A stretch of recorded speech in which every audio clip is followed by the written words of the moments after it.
Well, the Cubs made some interesting moves since the last news, at least since the last time we actually did episode 109. It's been a while since we've recorded an episode, so this might be a little bit of older news. But I did see that the Cubs are actually being sued, and they're not being sued by any kind of typical plaintiff.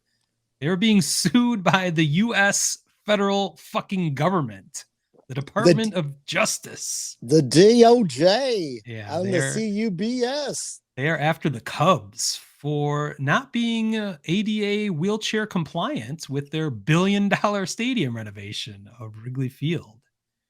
And it was a remarkable headline. It is from the articles I've read, it's actually brought up more questions than answers. First of all, the first question that comes to mind is, how the fuck could this happen? How you spend $1 billion on a stadium renovation and you aren't aware of ADA compliance laws? I mean, these are not new things. This is, wheelchair access is I forget when the American Disabilities Act was passed, but it's been most of our lives. It's been a thing. I'm putting, this all the blame for any kind of miscarriage of justice on Crane Kenney, of course, my favorite target with the Cubs, who was happy to put his face on every part of what they've called Project 1060, the renovation project at Wrigley.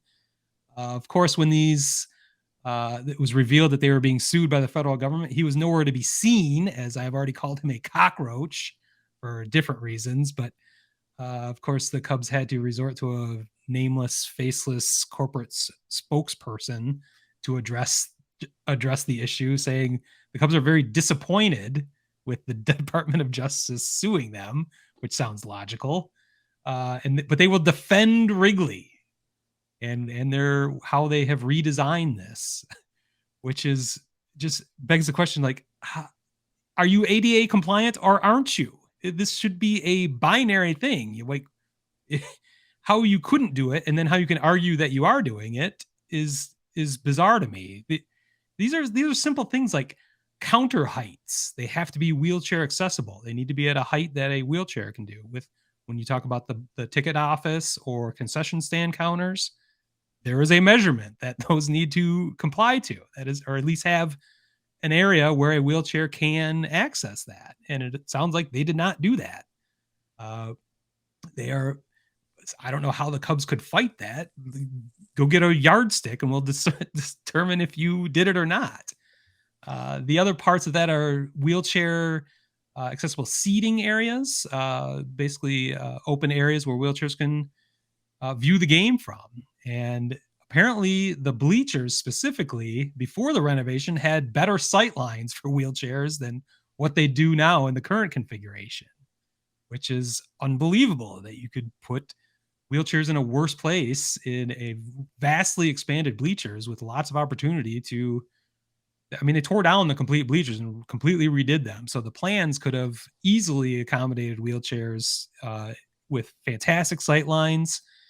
That is where I go to games. When I go to Wrigley, I am always in the bleachers. I've been doing that for over 10 years, multiple games a year. And in fact, I have stood in the new area where wheelchairs are supposed to be, the very back of the bleachers in right field. I stood up there the first year they had it available. It was awesome because it essentially has a drink rail right there for it that you can lean on, set your beer. That has been removed in subsequent years. But I did notice it was quite tall, which was nice for able-bodied people like you and me, just to stand and lean up against. But I could see why it could be an issue for a wheelchair who sitting down would probably be looking straight at the drink rail. So that's probably why they had to remove that. Wrigley spokespeople defended themselves saying we now have 11 new elevators in the facility, which I hear that's a bad view of the game, though, too. Yeah, but at least you can get around the stadium a bit, or to the different levels of the stadium through the elevators. And they have also argued that Wrigley is more accessible than ever before. 50% in various locations. Well, that's great, but is that ADA compliant? This should be a very easy definition, and for it to have gotten to the point where the federal government has to sue the Cubs to force them to comply is just bizarre to me. Like how it kind of speaks to there. I feel like there's more going on here. There had to have been conversations. There had to have been many things that have happened over the years that this thing has been planned, built, and finally executed, that they couldn't figure these things out. So there's some kind of political thing going on here with the Department of Justice and the Cubs or something. Now, there's also a mitigating factor here where the Wrigley Field was granted landmark status, federal landmark status from the federal government in 2020, which gives income tax incentives or rebates to the Cubs themselves, a definite financial advantage to the Cubs from the federal government. So that might be a mitigating factor that wasn't present when the 1060 project first started. So I don't know, that's all a lot of minutia, a lot of politics, a lot of federal laws, a lot of architecture, a lot of different standards that I've always wanted to pretend that I was an architect, but I am not in real life.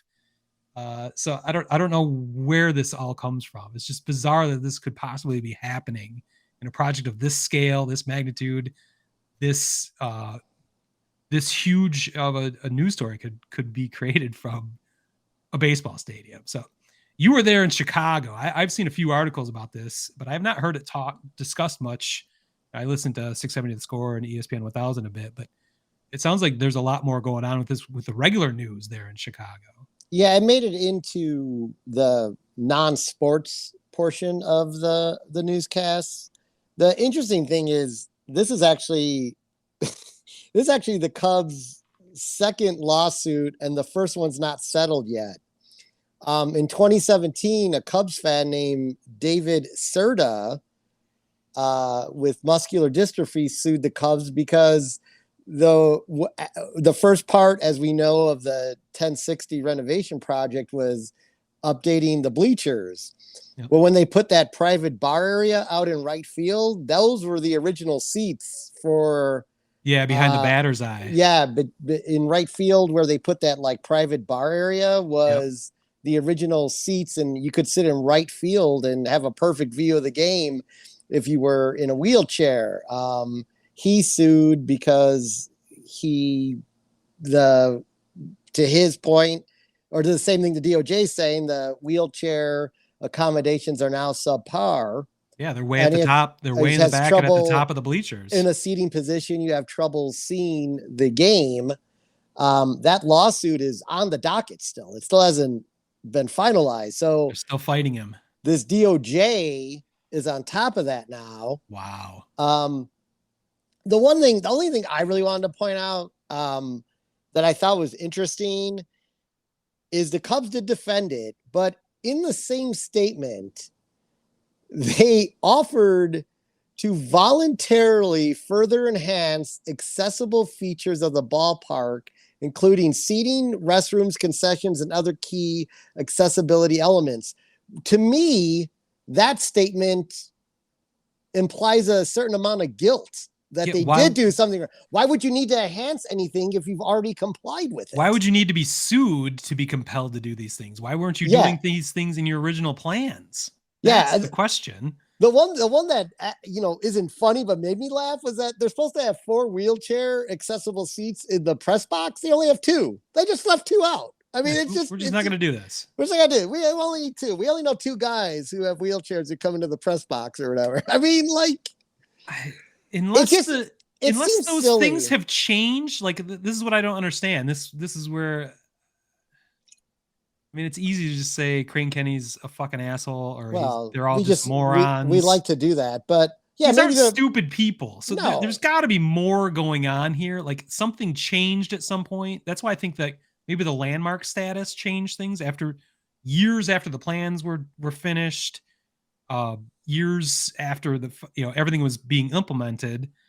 that somehow the ADA laws had changed, and now the Cubs are just didn't want to make further renovations onto the renovations they've already done.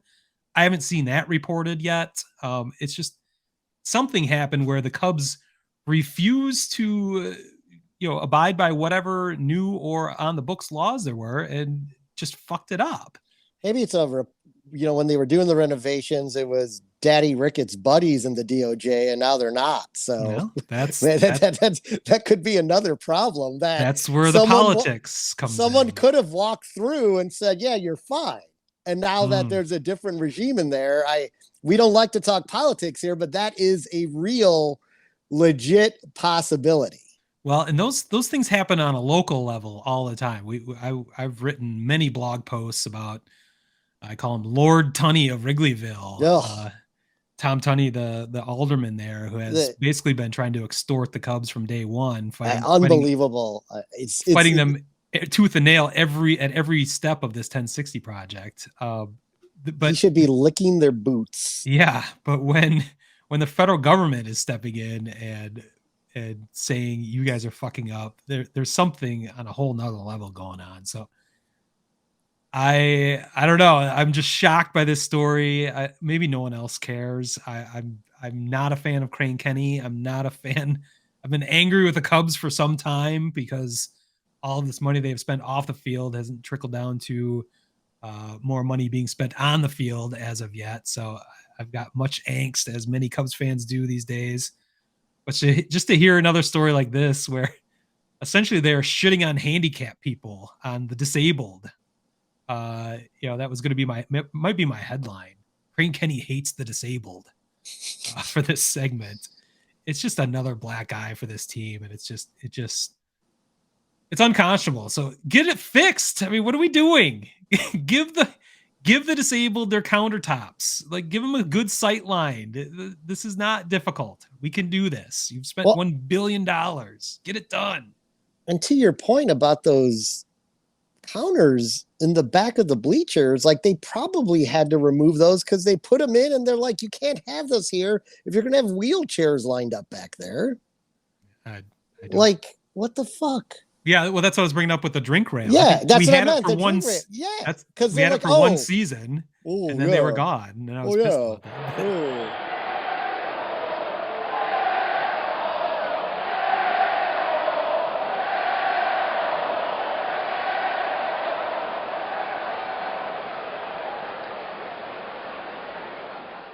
Word Hole Media.